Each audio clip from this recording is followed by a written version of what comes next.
tayo doon.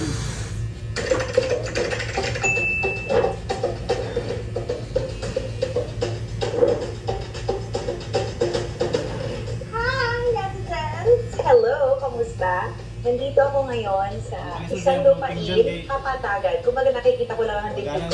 So, pumunta tayo, tumayo tayo sa isang probinsya para maramdaman natin paano ba mamuhay, ano ba ang araw-araw nilang ginagawa dito. Lalo na sa mga kababayan nating magsasaka dahil kung wala sila, wala tayong makakain. Kaya naman po, like and subscribe.